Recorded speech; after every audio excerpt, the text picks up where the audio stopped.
صدیوں سے بیت المقدس کی فضاؤں میں اذان کی آواز گونجنے کی منتظر تھی۔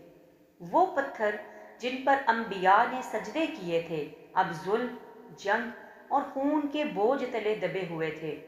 اور پھر اسلام کے سورج نے مدینہ سے طلوع ہونا شروع کیا۔ یہ وہ لمحہ تھا جب اقصیٰ کی زمین نے پہلی بار مسلمانوں کے قدموں کی آہٹ سنی۔ نبی کریم صلی اللہ علیہ وسلم کے وصال کے بعد جب خلافت حضرت ابوبکر رضی اللہ تعالیٰ عنہ کے ہاتھوں میں آئی، اسلام عرب کی سرحدوں سے نکل چکا تھا، مگر ایک خطہ ایسا تھا جو ہمیشہ سے انبیاء کا گھر رہا، شام اور فلسطین کی سرزمین۔ یہی وہ علاقہ تھا جہاں بیت المقدس واقع تھا، مگر اس وقت وہاں بازنطینی رومیوں کی حکومت تھی۔ انہوں نے مسجد اقصیٰ کی پہچان مٹا دی تھی اور اس مقدس مقام کو ویران چھوڑ دیا تھا۔ حضرت ابوبکر رضی اللہ تعالیٰ عنہ کے دور میں اسلامی لشکر شام کی طرف روانہ ہوا، مگر اصل فیصلہ کس کے دور میں آیا؟ جب حضرت عمر رضی اللہ تعالیٰ عنہ کا دور آیا تو ان کے دور میں اصل فیصلہ کن دور آیا۔ سال 15 ہجری 636 عیسوی مسلمانوں نے یرموک کی جنگ میں رومیوں کو شکست دی۔ یہ وہ جنگ تھی جس نے پورے شام اور فلسطین کے دروازے کھول دیے۔ یاد رکھو، یہ بیت المقدس کے لیے پہلی جنگ تھی جس نے تاریخ کا رخ موڑ دیا۔ رومیوں کے پاس اسلحہ، فوجیں اور دنیاوی طاقت تھی، مسلمانوں کے پاس صرف ایمان، یقین اور اللہ پر توکل۔ ہر طرف رومیوں کے خیمے، سنہری زریں اور صلیبی چمک رہی تھیں۔ ان کے سامنے کھڑے تھے وہ لوگ جن کے ہاتھوں میں تلوار کمزور تھی، مگر دلوں میں کلمہ طیبہ کی آگ دہک رہی تھی۔ حضرت خالد بن ولید، حضرت ابو عبیدہ بن جراح، عمر بن عاص رضی اللہ تعالیٰ عنہ، یہ وہ جرنیل تھے جنہوں نے ایک ہی نعرہ بلند کیا، اللہ اکبر، یا بیت المقدس ہم آ رہے ہیں۔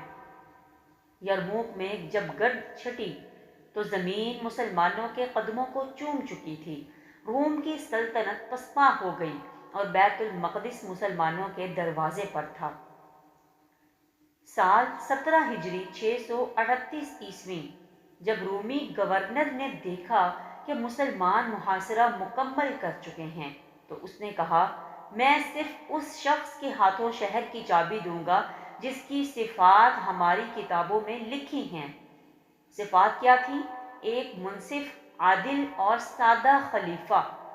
یہ سن کر حضرت عمر رضی اللہ تعالیٰ عنہ مدینہ سے روانہ ہوئے، ایک اونٹ، ایک خادم اور ایک تھیلا۔ راستے میں کبھی خادم سوار ہوتا، کبھی عمر رضی اللہ تعالیٰ عنہ۔ جب بیت المقدس قریب پہنچے تو وہی منظر پیش ہوا جو تاریخ کا ایک معجزہ بن گیا۔ حضرت عمر رضی اللہ تعالیٰ عنہ مٹی آلود کپڑوں میں داخل ہوئے اور رومی پادری حیران رہ گئے۔ یہ ہے وہ بادشاہ جس سے دنیا ڈرتی ہے؟ اور عمر رضی اللہ تعالیٰ عنہ نے فرمایا، ہم وہ قوم ہیں جسے عزت اسلام نے دی، اگر ہم دین سے ہٹ گئے تو ذلیل ہو جائیں گے۔ حضرت عمر رضی اللہ تعالیٰ عنہ نے بیت المقدس کی چابی قبول کی، شہر میں داخل ہوئے۔ مسجد اقصیٰ کی زمین ویران تھی، جھاڑیاں اور مٹی کے ڈھیر تھے۔ آپ رضی اللہ تعالیٰ عنہ نے اپنے ہاتھوں سے صفائی کروائی، پتھر چنے اور فرمایا، یہی وہ جگہ ہے جہاں رسول اللہ صلی اللہ علیہ وسلم معراج کی رات کھڑے ہوئے تھے۔ پھر پہلی بار اذان کی صدا بلند ہوئی، وہ صدا جو صدیوں سے اقصیٰ کی آسمان نے نہیں سنی تھی۔ حضرت بلال رضی اللہ تعالیٰ عنہ کے آنسو بہتے گئے اور شہر مقدس ایمان سے گونج اٹھا۔ یہ کوئی عام فتح نہیں تھی، یہ تھی ایمان کی فتح، انصاف کی فتح اور توحید کی بحالی۔ حضرت عمر رضی اللہ تعالیٰ عنہ نے عیسائیوں اور یہودیوں کے لیے جان، مال اور عبادت کی آزادی کا فرمان جاری کیا۔ کوئی قتل نہیں، کوئی انتقام نہیں۔ یہ تھی اسلامی رواداری کی سب سے روشن مثال۔ اور یوں مسجد اقصیٰ پہلی بار مکمل طور پر مسلمانوں کے زیر سایہ آ گئی۔ یہ وہ لمحہ تھا جس نے آسمانوں میں روشنی پھیلا دی، مگر تاریخ یہاں رکی نہیں۔ صدیوں بعد وہی سرزمین دوبارہ جنگوں اور خون سے لرز اٹھے گی۔ وہ وقت آئے گا جب صلیبی لشکر دوبارہ اقصی کی طرف بڑھیں گے اور مسلمانوں کو پھر سے قربانی دینی ہوگی۔ اگلی قسط میں ہم جانیں گے صلیبی جنگیں جب مسجد اقصی دوبارہ سے خطرے میں آ گئی۔ تو کیسی لگ رہی ہے آپ کو مسجد اقصی کی یہ سیریز؟